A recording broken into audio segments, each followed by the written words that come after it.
జీవాధిపతి మా దేవ యేసుక్రీస్తు వారి పరిశుద్ధమైన నామం పేరిట ఈ విధంగా సమాజంలో చేరి మిమ్మల్ని ఆరాధించే కొరకై మమ్మల్ని సమకూర్చని కనుగొన్నారు. మమ్మల్ని సజీవనీకులు చింత కనుగొన్నారు. మేము నేటి వారికి దేవ అయితే మమ్మల్ని జ్ఞాపకం తీసుకొని బ్రతుకున్నాను కాబట్టి ఈ దినాన్ని మేము బ్రతుకున్నాము. మనకి మిమ్మల్ని గురించి ఆరాధిస్తుంటారు. సజీవులు సజీవులు పాతాలను సృష్టికలుగుతారు, మృదువులు సృష్టించలేదు. ఈ దినం మేము సజీవమై సజీవుల దేవుని మిమ్మల్ని ఆరాధించుకోవడానికి మమ్మల్ని సమకూర్చినందుకు మిమ్మల్ని గురించి ఆరాధిస్తుంటారు. ఇచ్చినటువంటి శేషర పాటకు విధమైన కన్నాలు నోరాగ పాటికి భావించుకోవాలన్నాం. దేవమరిగా హృదయమంగా మనసారిగా మిమ్మల్ని ఆరాధించుకోవడమే మీరే నామం మీరు మాట్లాడండి. మీ వాకు చేత మీరు మమ్మల్ని బలపరిచి నడిపించుకొని మిమ్మల్ని ఏ విధంగా సహాయపడమని వచ్చిన వారితో కన్నాలు ఇంకా రవసంగా నడిపించండి. దేవ ఎవరు ఏ ప్రశ్నలు వచ్చారు, ఏ అగ్రంలో వచ్చారు, ఏ వస్త్రంలో వచ్చారు, ఏ పాఠంలో ఏ చదువుకుంటే ఏ నేర్చుకుంటారు, అది వస్తూ వచ్చారు. వారి ఆశించి వారిని ఆశీర్వదించి మీ కొరకు సాక్షిగా ఉండి భూమి మీద మిమ్మల్ని మేరకు సహాయం చేసి నడిపించారు. దేవ ఈ లోకం మాకు శాస్త్రమైన కాదు, శాస్త్రమైనటువంటి రాజ్యం మా పరలోకమందుని అందుకే మిమ్మల్ని గురించి ఆరాధిస్తుంటారు. మా పౌరస్థితి పరలోకమందుని మిమ్మల్ని గురించి ఆరాధిస్తుంటారు. ఇది మమ్మల్ని సమకూర్చిన కొన్నాళ్ళు నాకు తీసుకోవడం మీ వాక్యం చేత నాతో మాకు మీరు మాట్లాడి నామం తెలుస్తూ యేసుక్రీస్తు పరిశుద్ధ నామములోనే స్తుతించి ప్రార్థించుచున్నాం తండ్రి. ఆమేన్.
కుమార్తెలాగా నా పీఠ మీకు కనబడేట ప్రేమాతిశయం చేత ఈ క్రీడాలు ముచ్చినది మీరు అతనికి తెలియజేసినట్టు నేను మీ చేత ప్రమాణం చేయించుకోదును.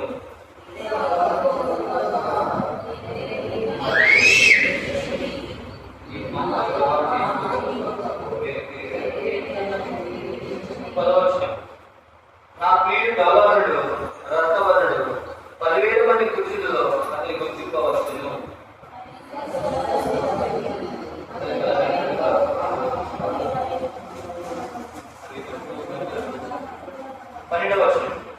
అతని నేత్రములు నదీతీరమందుడు గువ్వలవై కనబడుతున్నవి. అవి పాలతో కడగనట్టున్నవి. అవి చక్కగా దాచిన రత్నవలే ఉన్నవి.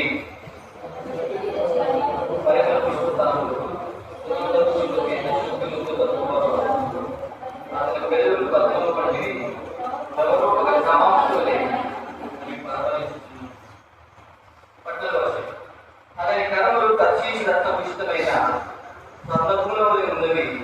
అతని కాయము నీటి రక్త ఖచ్చితమైన విచిత్రమైన దండపనిగా కనబడుతున్నది.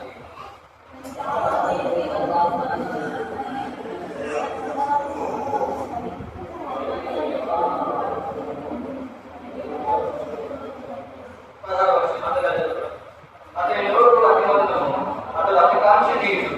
యెరూషలేము కుమార్తెలారా, ఇతడే నా ప్రియుడు, ఇతడే నా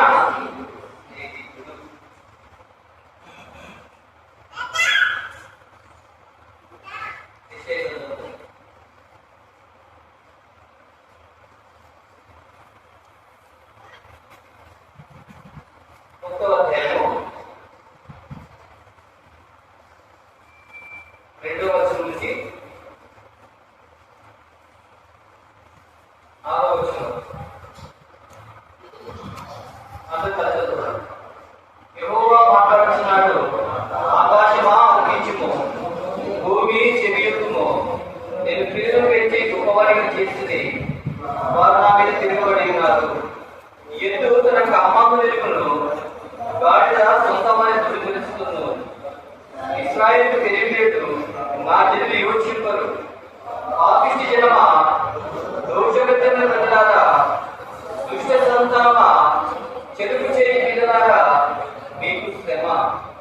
వారు యెహోవాను విశ్వసించి ఉన్నారు, ఇశ్రాయేలు పరిశుద్ధ దేవుని దూషితులు. ఆయన నుంచి తొలగిపోయి ఉన్నారు, నిత్యము తిరుగుబాటు చేయొచ్చు. మీరేదో ఇద్దరు కొట్టబడుతూ ప్రతి వాడు తనెత్తి వ్యాధి కలిగి ఉన్నాడు, ప్రతి వాడి గుండె బలహీనమాయను. అరకాలంలో తల వరకు స్వస్థత కొంచెమైనా లేదు. ఎక్కడ చూసిన గాయములు, దెబ్బలు, పచ్చి పుండ్లు, అవి పిండబడలేదు, కట్టబడలేదు, తైలంతో మెత్తన చేయబడలేదు.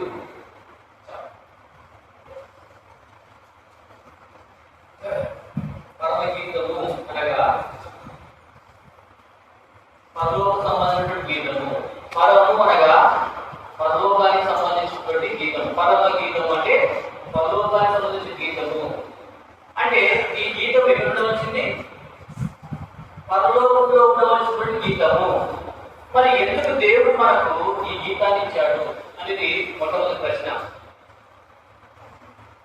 పరమ గీతము అనగా పరలోకంలో దేవదూతలు, దూతలు, పరిశుద్ధులు, కొనాడబడే దేవదూతలు, దేవుడు పరిశుద్ధులను కోరబడుతుంటే ఆ దేవుని ఆరాధించవలసినటువంటి గీతాన్ని, దూతలు పాడవలసిన గీతాన్ని, కానీ ఆ గీతాన్ని దేవుడు మన కోసం ఎందుకు ఇచ్చాడు భూమి మీద అనేటువంటిది మొట్టమొదటి ప్రశ్న.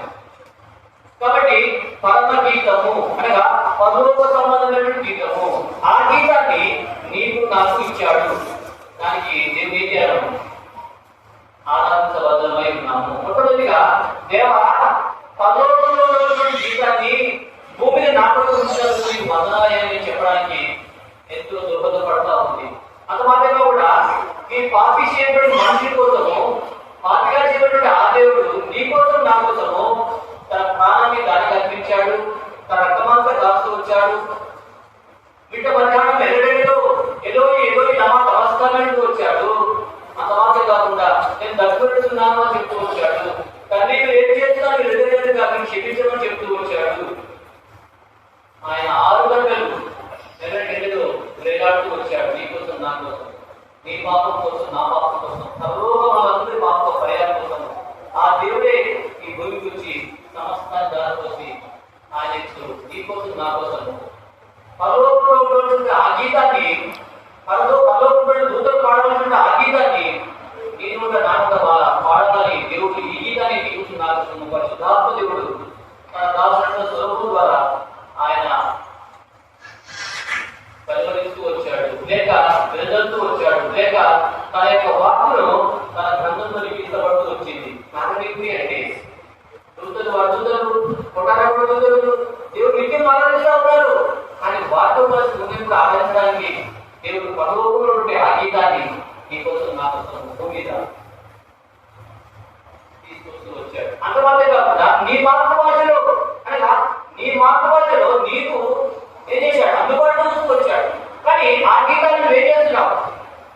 ఎలాగే ఆడ పాడుతూ ఉన్నావు, ఎలాగ నువ్వు ఆయన వర్ణిస్తున్నావు, ఎలాగ ఆయన వర్ణిస్తా ఉన్నావు, ఎలాగ ఆయన తుదిగానం చేస్తావు, ఎలాగ దేవుని ఆరాధిస్తా ఉన్నావు అనేటువంటిది మొట్టమొదటి ప్రశ్న. మొట్టమొదటిగా పరలోకమైన గీతాన్ని నీకోసం నాకు భూమి ఉంచినందుకు, నీ మాతృభాషలో వచ్చినందుకు దేవుడు నేను ఏం చేయాలి? ఆరాధించాలి. రెండవదిగా ఆ గీతాన్ని నీకోసం, నా కోసము, నీ దూరాలుగా నాన్నగా దేవుని ఆరాధించడానికి ఆయన నీకోసం, నా కోసం మన మాతృభాషలో ఇస్తూ వచ్చాడు. ఇది పరలోకమైన గీతము. నీకోసం నాకు అంతమంది కాకుండా ఆయన ఏమైనాడు, ఆయన సుగుణాలు ఏమైనాడు, ఆయన స్వరూప సౌందర్యం ఏమైందో అని వర్ణిస్తూ అక్కడ పలుకుతుంది. సొలొమోను భార్య ఉంది. ఇక్కడ సంఘానికి వరుడైనటువంటి దేవునికి యేసుక్రీస్తుకి సంబంధం జరుగుతూ ఉంది. ఏమంటుంది అంటే ఆ మాట చూడండి, 5వ అధ్యాయము 8వ వచనం చూసినట్టే ఏమంటే అక్కడ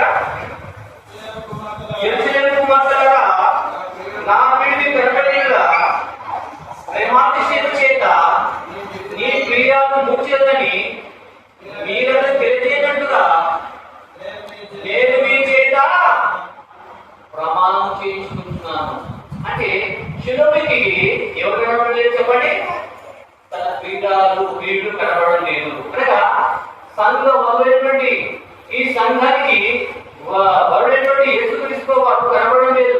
ఎందుకు కనబడడం లేదు అంటే వారి హృదయాలు లేకుంటే ఆడటం లేదు, వారి హృదయాల్లో పాపం ఉంది, వారి హృదయాల్లో లోకాశ ఉంది, వారి హృదయాల్లో దేవుని స్థానం లేదు, వారి హృదయాల్లో లోకమైనటువంటి వాటి అన్నిటి పెట్టుకొని దేవుని ఆదరించకుండా దేవుని దూరంగా వెళ్తూ వస్తున్నారు. అంత మాత్రం కాబట్టి మీరు నాకు వెళుతూ ఆలోచిస్తున్నారు తప్ప వారిద్దరు నాకు దూరంగా ఉండాలి అంటున్నాడు. అందుకని ఇక్కడ అంటున్నాడు కదా, ఎస్సీలేని కుమార్తె కదా నా పిల్లలు కనబడ్డాడైతే ప్రేమాక్షయం చేత మీ మీద ఏమైందా మూర్ఛని చెప్పండి అన్నట్టు ఆయన బలపరుస్తా ఉంది. అంటే ఇక్కడ అర్థం ఏమంటే ఆ యొక్క శివుడికి తన వీడినటువంటి సులభం రాజు కనబడకుండా ఉన్న కారణం చేత ఆ ఎస్సీలేని కుమార్తెతో ప్రమాణం చేపిస్తా ఉంది. అయ్యా అమ్మా మీరు నా పీడి కనబడ్డైతే ప్రేమాక్షయం మీ పీడు వీరాలు మూర్ఛని ఎప్పుడు మూర్ఛని చెప్పండి, ఎప్పుడు మూర్ఛిల్లుతాము? ఉన్న రోజు నుంచి అన్నపోతే ఎర్రగడ్డలో నడుచుకుంటూ పోతా ఉంటే చెక్కులు చేరేద్దాం మూర్ఛిలే పడు. అంటే ఈ యొక్క శునమికి తన వీడి కనబడడానికి కారణం చేత ఆ ప్రేమాక్షేమ చేత ఆయన మక్కువ చేత ఆయన ప్రేమ చేత ఏమైపోయిందంటే ఆయన కనబడడానికి కారణం చేత ప్రేమాక్షేమ దేవుడి మూర్ఛిల్లిపోతా ఉంది. అనగా సంఘము దేవుడు ఏం లేదు, కాంటాక్ట్ లేదు, లేక సంఘం దేవుడు ఏం లేదు, సంబంధం లేదుగా ఉంటుంది. అందుకని ఆ పీడానికి ఏం కావడం లేదు, కనబడడం లేదు. అందుకనే ఎస్సీలేని కుమార్తెలారా నా పీడి కనబడలేదంటే ప్రేమాక్షయం చేత నీ పీడాలు ఏమైతుంది మూర్ఛని చెప్పండి. ఎందుకమ్మా నీ పీడి కనబడడం లేదు, ఎందుకమ్మా నువ్వు మూర్ఛిల్లుతున్నావు, ఏమైంది శిలకి అంటే అంటుంది కదా, నా పీడి నాకు ఎంత ప్రాణం చేసినా, నేను ఎంత ఆనందం చేసినా, నేను దేవుడికి వచ్చినా, దేవుడు దశమాపం ఇచ్చినా, దేవుడు నేను జీవించినా నా దేవుడిని గడపడం లేదు, దేవుడిని ఉద్ధరించడం లేదు, దేవుడిని సంభాషణ లేదు, దేవుడిని స్పర్శ కలిగి లేదు. కారణం ఏంటంటే నీలో నాలో పాపను బట్టి దేవుడితో స్పర్శించడం లేదు, దేవుడితో మాట్లాడడం లేదు, దేవుడిని దూరంగా అయిపోతున్నాడు. కారణం ఏంటంటే నీలో నాకు చోటు లేదు, నీలో ఆయనకు స్థానం లేదు, నీలో పాపం పెంచి పెరిగిపోయింది. కాబట్టి ఆ పాపాన్ని బట్టి ఆ గంట జీవితాన్ని బట్టి నీ యొక్క పరిమాణ జీవితాన్ని బట్టి దేవుడు నీకు ఏమంటున్నాడు, నువ్వు ప్రార్థన చేసిన నీకు ఏమి లేదు, నువ్వు ఆరాధన చేసినా దేవుడు వింటున్నాడు నిరీక్షణ లేదు, నువ్వు దేవుడి పని చేసినా నీ యొక్క సొంత ఆలోచన చేస్తున్నావు, సొంత విధానాలను నువ్వు ఆలోచిస్తున్నావు. కానీ దేవుడు నేర్చుకునే ఆలోచన, దేవుడు నేర్చుకున్నటువంటి పని, దేవుడు నేర్చుకున్నటువంటి దేవుడు పరిచయం చేయడం లేదు. కానీ నామమాత్రంగా నీవు ఉన్నావే కానీ దేవుడు సంబంధం లేని వాడిగా ఉన్నాం. అందుకనే దీనికి కారణం చేత ఆమె ప్రేమాతిశయం ఏమైందని చెల్లిపోతా ఉంది, కూర్చుని కింద పెట్టుకున్నాం. ఈ జీవితంలో రక్షింపబడబోతున్నకు ఎంతో హుషారుగా ప్రార్థన చేసేదానికి, రక్షింపబడే కొత్త ఎంతో దేవుడు కొరకే ఆసక్తి కలిగి ఉండేదానికి, దేవుడు పని అంటే ఎంతో ముందుగా వచ్చేదానికి, 10 గంటలకు ఆడాలంటే 9 గంటలకు వచ్చి కూర్చునేదానికి, ఎక్కడో నీవు పరిగెత్తుకు వచ్చేది. ఈ దిన ఏమైపోయింది, నీ ప్రియుడు కనబడుతున్నాడా, దేవుడిని ఆరాధిస్తా ఉన్నాడా, నీ ఆడ దేవుడు అంగీకరిస్తున్నాడా, నీవు దేవుడితో కదా లేక లోకంతో వాడితో జీవిస్తా ఉన్నావు, నీకు నీవు పెంచుకుంటున్నావు, నీకు నీవే ఆరాధించుకుంటున్నావు. దేవుడు పెంచే ఆరాధన దేవుడు పెంచే జీవితం లేకుండా కారణం చేత ఇక్కడ సులభి ఏమిటంటే ఆయన మక్కువ చేత దేవుడు అంత పీరియడ్ కనబడలేదు. అందుకనే ఎస్సీలేని కుమార్తె అంటుంది, ఎస్సీలేని కుమార్తెలారా నా ప్రియుడు కనబడలేదు, ప్రేమాక్షయం చేత ఏమైంది చెప్పండి చెప్పండి. వారు ఏమంటున్నాడు,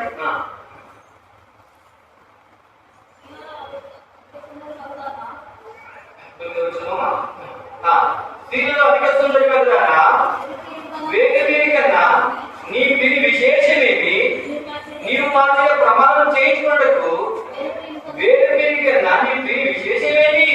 ఓ శిలమికి, ఓ అమ్మ ఎందుకు ఏడుస్తున్నావు, నువ్వు ఎందుకు కూర్చుంటున్నావు, ఏమైనామా నడిపాలలో పడిపోతున్నావు, ఎందుకు నువ్వు కూర్చునిపోతున్నావు, ఎందుకు నువ్వు కింద పడిపోతున్నావు అంటే అప్పుడు అంటుంది కదా, ప్రేమాతిశయం చేత నా పిల్లలు కనబడేలా మీ చేత ప్రమాణం చేస్తున్నాను. అవ మా ప్రమాణం చేస్తున్నావు, ఏంటి సంగతి, వేరు లేదా నీకు, వేరు కంటే మీరు విశేషం ఏంటి, మా చేత ప్రమాణం ఎందుకు నేర్పించుకున్నావు అంటే అంటుంది కదా, నా పిల్లలు అలాంటి వాడు కాదమ్మా, నా పిల్లలు లోకంలో అందరితో సమానం కాడమ్మా, నా పిల్లలు ఎలాంటి వాడు, ప్రత్యేకమైన వాడు, నా పిల్లలు ఎలాంటి వాడంట వేరు కన్నా నీ మధ్యలో ప్రమాణం చేసుకోవడం కారణం ఏంటంటే వాడు వెళ్ళినప్పుడు ఆమె చెప్తా ఉంది కదా, నా ప్రియుడు నా ప్రియుడు ఎవరంట? ధవలవర్ణుడు. ధవలవర్ణం అంటే పరిశుద్ధుడైన దేవుడు. రత్నం అంటే రక్తసిద్ధమైపోయినాడుగా. పరిశుద్ధుడైన దేవుడు పాపిగా చేయబడుతూ వచ్చాడు. యేసు ప్రభువు పరిశుద్ధుడైన దేవుడు, సమీపించడానికి తెలుసుకున్న దేవుడు, కోటి సూర్యుల కంటే అమర్తమైనటువంటి ఆ దేవుడు నీ కోసం నా కోసము పరిశుద్ధుడైన దేవుడు నీ కోసం నా కోసం వెళ్ళాడు. కలవారుడు రక్తసిద్ధమవుతూ వచ్చాడు, రక్తవంతుడుగా మారుతూ వచ్చాడు. నీ పాప నా పాపం బట్టి నేను కూడా రక్తసిద్ధం కావాల్సిందే. చిన్న సన్నివేశం గుర్తు చేసుకుని ఒక ఊళ్ళో ఒక గులాయి ఉంటాడు. ఆయనకు గొడవలు ఉంటాయి. ఆ గుణం తీసుకొని అడిగి తీసుకొని వాడి రోజు లేకపోవడానికి వెళ్ళిపోతా ఉంది. మధ్యలో ఒక మధ్యలో వచ్చింది. ఆ మధ్య మీకు వెళ్ళి ప్రతిరోజు ట్రైన్ వెళ్తూ ఉండేది. ఈ గులాయి దొంగ తీసుకొని కట్టబట్టుకొని వాడి కూడా అని చెప్పేసి తీసుకొని వెళ్ళిపోయేవాడు. ఆయన వంద దాటి అడిగి అవతల ఉంటుంది. అవతలకి వెళ్ళిపోయి అక్కడ మంచిగా పెట్టుకొని రాత్రి సాయంత్రం మళ్ళీ వాడిని తీసుకొని వచ్చేవాడు. ఇలానే జరుగుతున్న తర్వాత అది జూన్ నెల అనగా జూన్ మాసం వర్షాకాలం కాలంలో నాకు వెళ్తూ ఉన్నాడు. వదిలిపెట్టుకున్న తర్వాత అప్పుడప్పుడే ఆ మేఘాలు కమ్ముకున్నాయి. తర్వాత ప్రచండమైనటువంటి గాలి తుఫాను ఎదురైపోయింది. పురుగులు పెరుగులు పిడుగులు నమా పడతా ఉన్నది. ఆకాశం మొత్తం వెనుకమం వేసింది. వర్షం కురుస్తా ఉంది. చూస్తూ ఉంటే అప్పుడు అయ్యో నా గుళ్ళు చచ్చిపోతే కదా, చచ్చిపోతే వీటికి రోగం వస్తుంది చెప్పి తెలిసినాక ఆ గుళ్ళు వదులుకొని ఎందుకైనా మంచిది ఈ యొక్క మధ్య నడక పేద ఏరన్నమాట.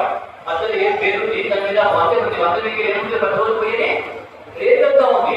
అంటే ఈ యొక్క వంద దాటుకు పోతే అక్కడ అడుగుంది అడిగిలో పెట్టుకొచ్చేవాడు. ఆ దాటిలో వచ్చిందట అమ్మో వర్షం ఎక్కువ వచ్చినట్టు ఆ వంద దాటుకొని వర్షము పడతాం పడతా ఉంటే వాళ్ళు మమ్మల్ని ఆయన గులాయి రాయ భూములు ఆ భూములు తీసేవాడి గురించి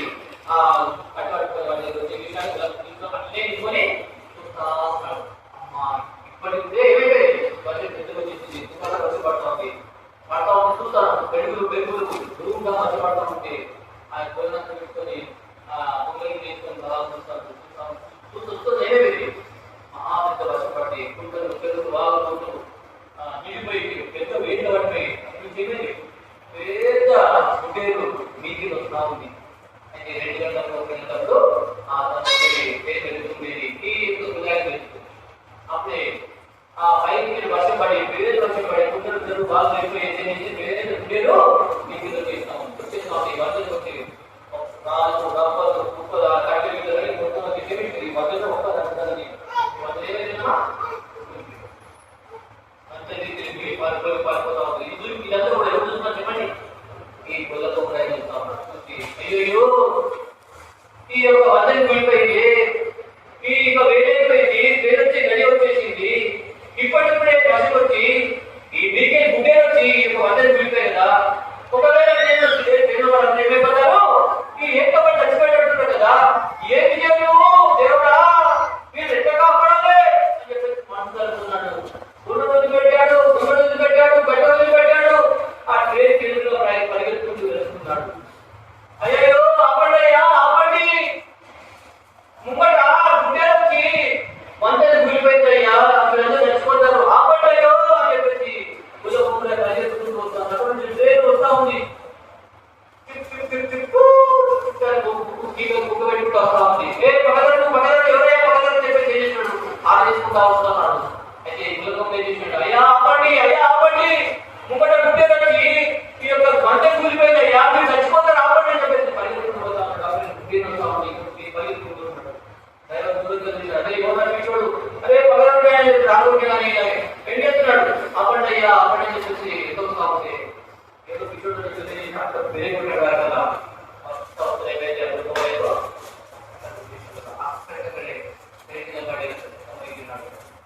పేరుపడితే ఆ 7 వంశం దగ్గరకు వెళ్ళిపిస్తే పేరుతో అంతా దిగేసి అయ్యో ఈ మనిషి ఎవరు, ఈ పుణ్యాత్ముడు ఎవరు, మా కోసము తన ప్రాణం పెట్టాడు కదా, ఒకవేళ అమ్మకపోతే ఒకవేళ అడ్డపడకపోతే మేమందరం కూడా ఏదపడి చచ్చిపోయేవారు కదా అని చెప్పేసి పేరు అంతా దిగేసి పుణ్యాత్ముడు ఎవరు అని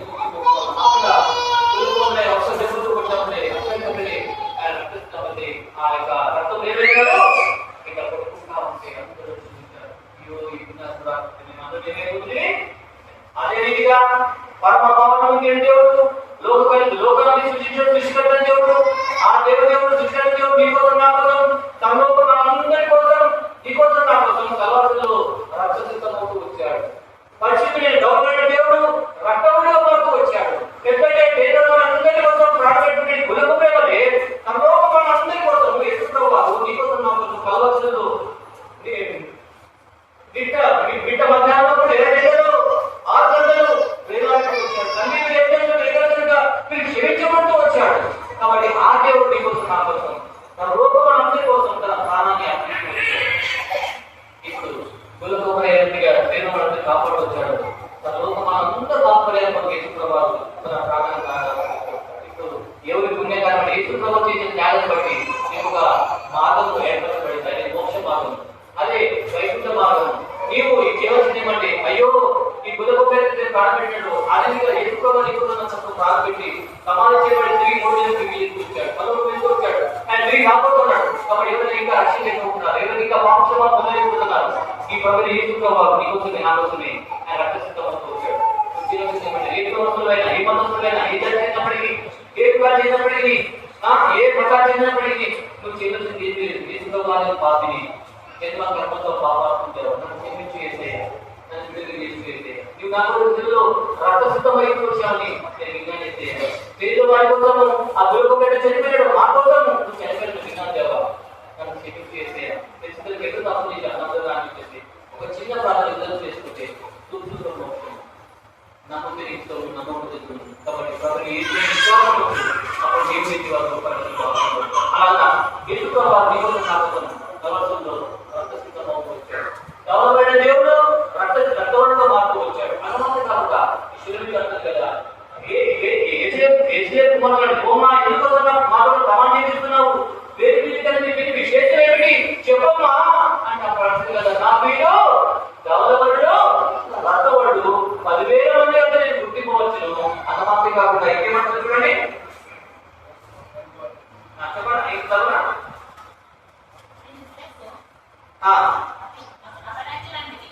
అతని శిరస్సు అపరాధి వంటిది, అతని తల వెంట్రుకలు కాకపక్షం వలె కృష్ణవర్ణములు, అవి నొక్కులుగా. కాబట్టి తనతో వదిలేటువంటి ఆ శిలపికి తన పీడినటువంటి సులోమును చూసి వర్ణిస్తా ఉంది. ఆయన స్వరూప సౌందర్యం వర్ణిస్తా ఉంది. నా వీడు ఇలాంటి వాడు కాదమ్మా, నా వీడు ఇలాంటి వాడు కాదమ్మా, లోకంలో వాడు కంటే ప్రత్యేకమైన వాడమ్మా, నా వీడు గౌరవడు రక్తవాడు 10,000 మంది అంటే గుర్తింపవచ్చును. అన్నమాట కాకుండా అతని శిరస్సు అపరాధి వంటిది, అతని తల వెంట్రుకలు కాకపక్షం వలె కృష్ణవర్ణములు అనగా శిలపికి తన ప్రియుడి గురించి వర్ణిస్తూ ఆరాధిస్తా ఉంది. నా ప్రియుడు లాంటి వాడు, నా ప్రియుడు లాంటి వాడు, నా ప్రియుడు తల వెంట్రుకలు కాకపక్షం వలె కృష్ణవర్ణములు, అవి నొప్పులుగా కనబడుతుంది. అనగా ఆ యొక్క దేవుని యొక్క స్వరూప సౌందర్యాన్ని ఆ విధానం వచ్చింది, అనుభవించి వచ్చింది. ఆమె ప్రియుడి గురించి ఆమె అనుభవించింది కాబట్టి ఆ యొక్క ప్రియుడు ఎవరైనా గుర్తించింది కాబట్టి ఆ ప్రియుడి గురించి ఆమె చూస్తూ ఉంది. నా ప్రియుడు గౌరవుడు రత్నపడు 10,000 మందిలో గుర్తింపవచ్చును అన్నమాట కాకుండా అది తల వెంట్రుకలు కాకపక్షంలో కృష్ణవర్ణములు, అవి నొప్పులు కనబడుతున్నవి. అనగా 11 వరకు ఆ యొక్క స్వరూప సౌందర్యాన్ని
కాకపక్షి వలె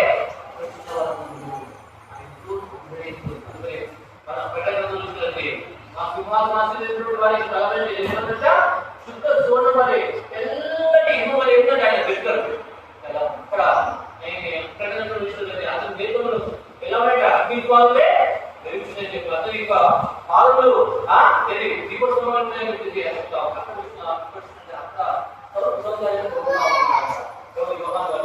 ఇక్కడ వందటువంటి జనానికి తన పెళ్లి గురించి వదిలిస్తా ఉంది. అనుమానం చూడండి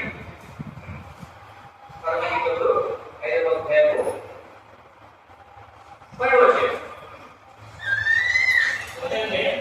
అతని నేత్రములు నదీ తీరమందుడు భూమల్లో కనబడుతున్నది, అది పాలతో కడగబడినట్టున్నది, అది చక్కగా దాచిన రత్నమల్లై ఉన్నది. చాలి మొట్టమొదటిగా నా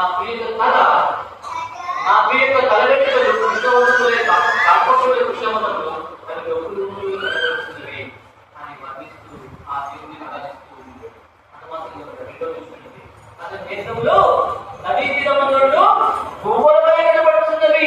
నదీ తీరమందుడు భూగోళమై అంటే ఒకసారి మనం ఆలోచించండి. నేను నా చిన్నతనంలో మా తల్లిగారితో పట్టుకోవడానికి లేదు. ఇక్కడి మనకు ఏమొచ్చినాయి చెప్పండి? క్యాప్లు వచ్చినాయి. క్యాప్ కాకుండా ఏముందండి?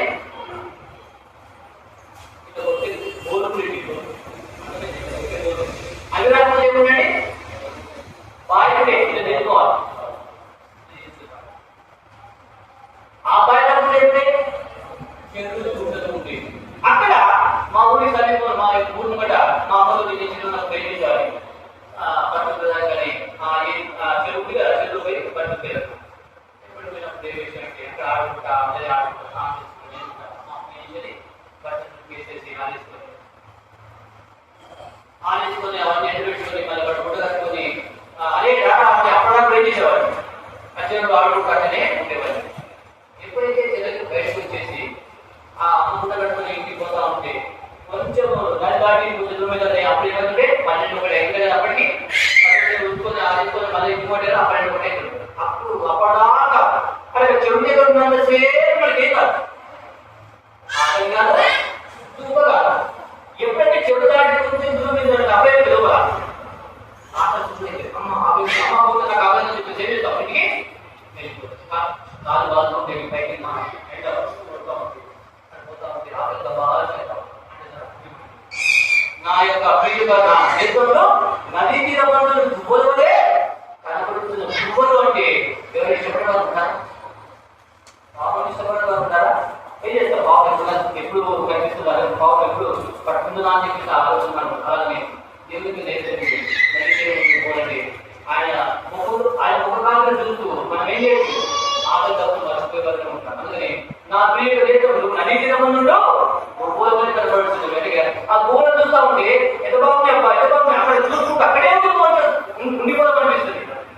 అలాగే చూస్తూ ఉండిపోవాలి. అంటే అంత అందంగా అంత సౌకర్యంగా ఉంటాయి. అలాగే ఎన్నో వాళ్ళు మీద ఉన్నప్పుడు ఆయన స్వార్థ పెట్టుకున్నాడు. 3 రోజులు అక్కడ స్వార్థ పెట్టుకుంటే వారికి ఏదానికి ఆహారం చేద్దాం అంటే ఏం చేసినట్టు 3 రోజులు ఎన్నో ముఖాన్ని చూస్తూ ఆయన చూస్తూ చెప్పిన మాట విని పదకొండు మాట వింటూ పరీక్ష తమ మైమర్చిపోయినాడు. నీళ్ళు దుబ్బగానే వారికి ఆకలి కాలేదు. వేసుకున్న ముఖంలో చూసుకునేది అయితే వచ్చారు ఎప్పుడులో బస్సు గారు ఉద్వాసం చేయడానికి దేశాలకు పోతున్నప్పుడు అనేకులు ఆ బస్సులంతా ముఖంలో ఉన్నటువంటి కాసిక ఆ యొక్క బ్రైట్నెస్ ఆ యొక్క ముఖంలో ఉన్నటువంటి ఆ తేజస్సు చూడడానికి ఏమేరట కారణం ఆయన వాక్యం నచ్చిగా ఉండేదంట. ఆయన మాట్లాడితే ఎలా ఉండదట నచ్చిగా ఉండేది. ఆయన కాంపిటీషన్ వేరే చేసేవాడు. ఆయన అర్థం ఏమంటే రక్షింపబడ్డారు. ముఖం చూస్తూ 3 నెలల క్రితము తమ వచ్చారు. కేంద్రం చూస్తుంటే నాకు తెలియదా దేవుని ఆరాధించుకున్నాను నా ప్రియ దేశంలో నదీ తీరమందు కనబడుతున్నవి.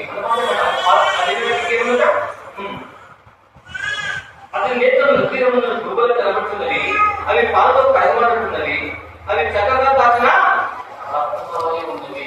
రత్నాలు నవరత్నాలు చూసారా? రత్నాలు చూసినా మనకంటే చెప్పడమా?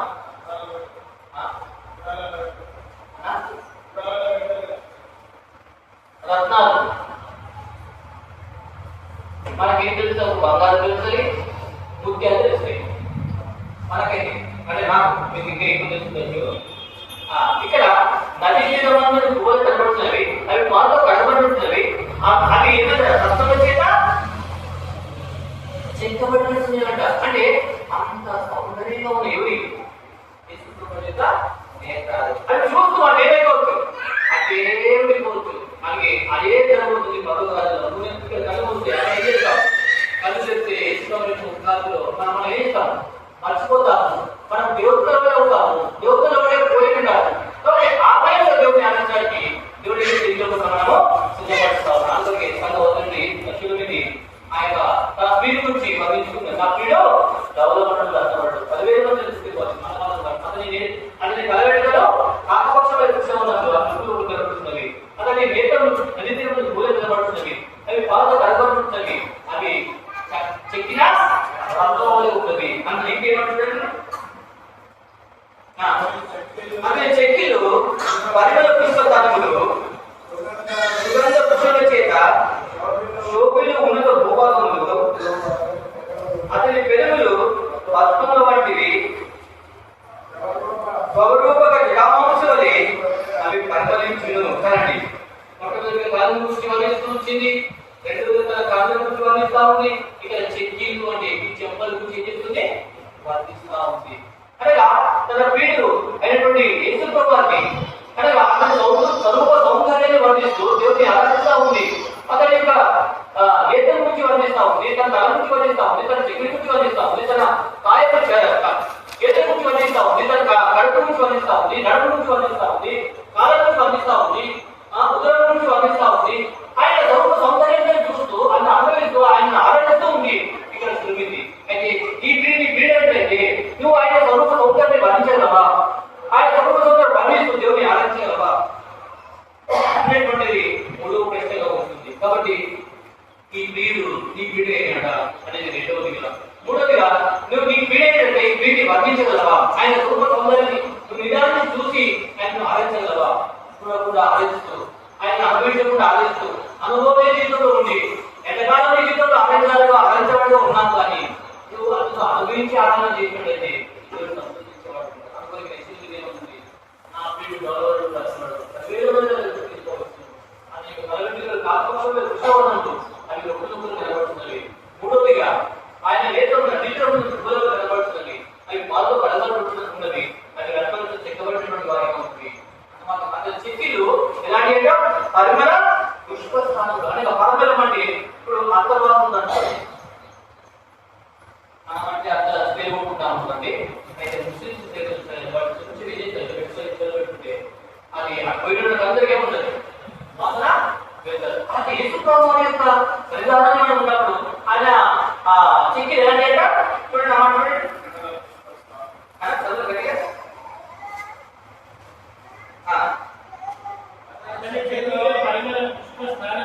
పరిమళ పుష్ప స్థానంలో అంటే అర్థం ఏమంటే పరిమళించేటువంటి పుష్పాలు అనగా అక్కడ పెద్ద గాడి ఉంది, అక్కడ రకరకాల పుష్పాలు ఉన్నాయి. ఆ పుష్పాలు కూడా వెళ్ళినట్లయితే ఆ సుగంధ సంభారమైన వాసన చూస్తా ఉంటే నీవేమంటావు?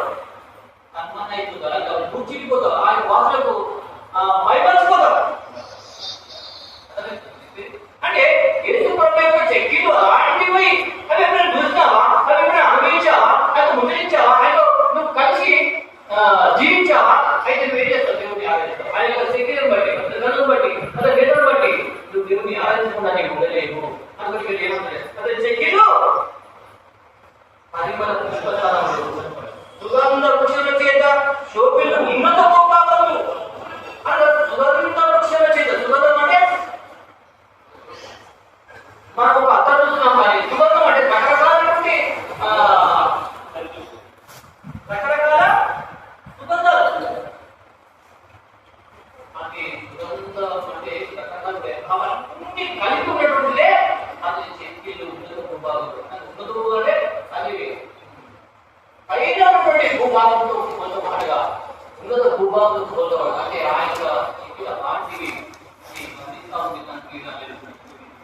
కాబట్టి ఈ పేరు నుండి ఆ దేవుడిని వర్ణించి దేవుని ఆదించగలవా?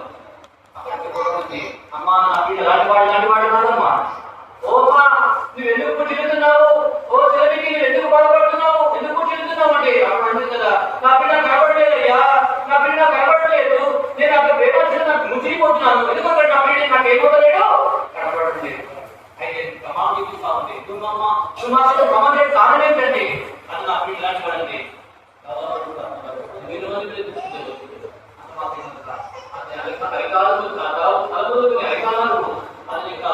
స్వరూప సౌందర్యాన్ని వర్ణిస్తూ దేవుని ఆరాధించి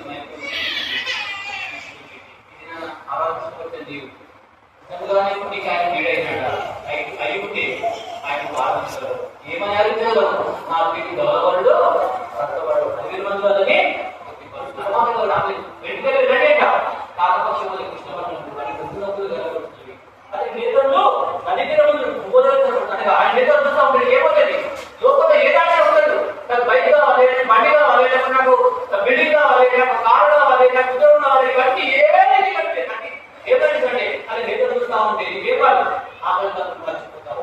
నీవే మర్చిపోయేవాడుగా ఉంటాయి. దేవుని ఆలోచించేసి వెళ్ళిపోయేవాడుగా ఉంటావు.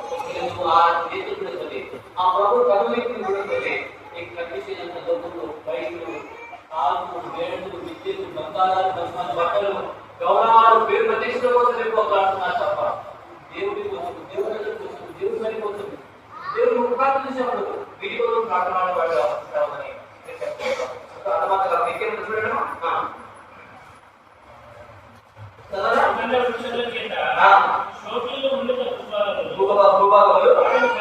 అతని పెదవులు పద్మముల వంటివి,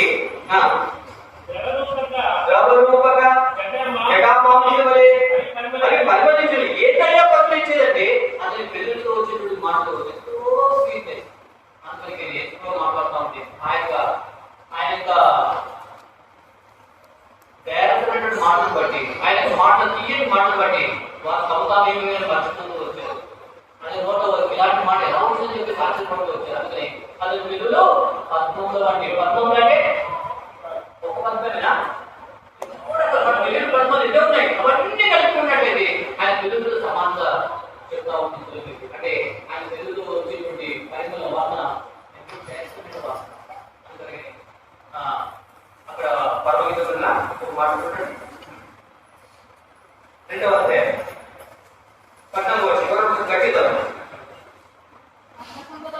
బండసందులకు నా పావమా, వేటి వేడి నాశనం నా పావమా, నీ స్వరం మాత్రము, నీ ముఖము మనోహరము, నీ ముఖము నాకు కనబడినము, నీ స్వరం నాకు వినబడి. కాబట్టి బండసందులకు నా పావమా, వేటి వేడి నాశనం నా పావమా, నీ ముఖము మనోహరము, నీ స్వరము మధురము. కాబట్టి నీ నా స్వరాలు, నీ నా ముఖాలు వేసే కోరుతా ఉన్నాడు. నీ ముఖము, నీ స్వరము దేవుడు జ్ఞానం కోరుతా ఉన్నాడు. కాబట్టి ఇది నాన్న దేవుని ఆరాధనకి వచ్చే దేవుడు నిజంగా ఆయన పీడవేసినట్లయితే నువ్వు ఇంత మాత్రం మౌనం. నీ ప్రియుని నువ్వు అనుభవించినట్లయితే అనుభవంగా దేవుడిని స్థుతించగలవు, దేవుని ఆరాధించగలవు. ఎలాగంటే నా ప్రియుడు ఎవరు 1000 మందిని స్థుతిస్తాను. అనుమానంగా కలవెట్టుకొని కలవులు అధికారులకు ఆ యొక్క అపూర్వ సౌందర్యాన్ని, ఆ యొక్క శుభ్రాలను ఏం చేస్తామంటే వర్ణిస్తూ దేవుడిని చూపించి ఆరాధించడానిగా ఆరాధించేవాడుగా ఉండాలని ఇది నాకు దేవుడి నిజంగా ఆయన ఆరాధించావా? ఆరాధించడానికి వచ్చిన నీ హృదయంలో వ్యక్తిగత జీవితంలో నువ్వు అనుభవించావా? ఆయన ముచ్చటించావా? ఆయన ముచ్చటిస్తున్నావా? ఆయన నడుస్తున్నావా? ఆయన యథార్థం, ఆయన నిర్ధారితంగా దేవుడు వెంబడిస్తున్నావా? అలనాడు నోహు నడుస్తూ వచ్చాడు, బెత్షెబా నడుస్తూ వచ్చాడు, కథమాతంగా కూడా అక్కడ అబ్రహాము నడుస్తూ వచ్చాడు, దావీదు నడుస్తూ వచ్చాడు, తమ భక్తులందరూ దేవుడు నడుస్తూ వచ్చారు. నడుస్తున్నావా? లోకంతో పాటు నశించి నరకానికి పోతున్నావా? పేరుకు మాత్రం ప్రయత్నం ఉండి భక్తి మాత్రం నీలో ఉంటే శక్తి జీవితంలో ఉన్నట్టయితే దేవుడిని ఆనందించలేదు. పేరుకు ప్రయత్నమే కానీ నీ హృదయంలో నీ అలవాట్లు, నీ ప్రవర్తనంతా లోకాలను జీవిస్తావు. అలాగే దేవుని ఎలా వర్ణించి దేవుని ఆనందించగలరు.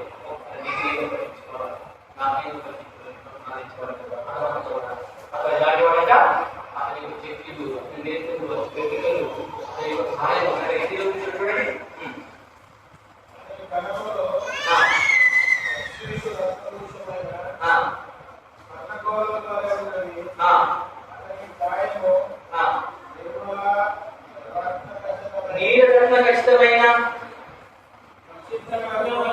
విచిత్రమకు దంతపరిగా కనబడుతుంది కాబట్టి చాలా ఇక్కడ ఏమిటంటే అతని పెదవులు పద్మం వంటివి, అవి ద్రవరూపక జపంతులు పరిగణించును. అతని కరములు అంటే చేతులు రత్నపుష్టమైన పద్మపూర్వకం ఉన్నది. అతని కాయం అంటే ఇది కడుపు నీళ్ళమైన విచిత్రమకు దంతపరి కనబడుతున్నది. అతని కాళ్ళు కింది తర్వాత కాలు గురించి వచ్చిన అతని కాళ్ళు వెలుకొంటారు పట్లయందు నిలిపిన తెల్లవారు సమయంలో ఉన్నవి. అతని వైఖరి ఎవరను పర్వతులము, అది దేవదారులంతా ప్రసిద్ధము. కాబట్టి ఈ అనుభూతి ఆ దేవుని తన ప్రియుని వర్ణిస్తూ అతని స్వరూప సౌందర్యాన్ని వర్ణిస్తూ దేవుని ఆరాధిస్తూ ఉంటుంది. ఇది ఆశ్రమించి జీవితం కూడా ఆయన స్వరూప సౌందర్య విధానం చూస్తావా? చూసినట్లయితే దేవుని ఆరాధించడానికి ముందుకు వచ్చి దేవుని గట్టిగా బిగ్గరగా ఆరాధిస్తారు. ఏమైనా ఆరాధిస్తారు అంటే ఆరాధిస్తూ వచ్చారు. అతను కంప్యూటర్ డబ్బులుగా అతను కలుగుని పొందుకొని అధికారులు కానీ ఆయన ఏమైనాడో ఆయన వర్ణిస్తూ ఆలోచించింది. అది నీవు నేను కూడా దేవుని ఆరాధించడాన్ని చూడండి. అతని నోటు అనుమతులము, అతడు అధికాంక్షణీయుడు. యెరూషలేము కుమార్తెలారా, ఇదే నా పేరు, ఇదే నా పేరు. ఓ యెరూషలేము కుమార్తెలారా, నేను మీతో ప్రమాణం చేసుకున్నది కొరకంటే నా పేరు చదవడు కట్టబడు. వేల మందిలో అతని చేతులు, అతని చెట్టీలు, అతని యొక్క కాయములు, అతని యొక్క కరములు, అతని యొక్క కాయము, అతని యొక్క కాళ్ళు అది కాంక్షణీయుడు. అనగా కాంక్షణీయుడు అంటే మెరిసేటువంటి వాడు. అనగా ఇంత కంటే ఈ యొక్క వర్షం వచ్చి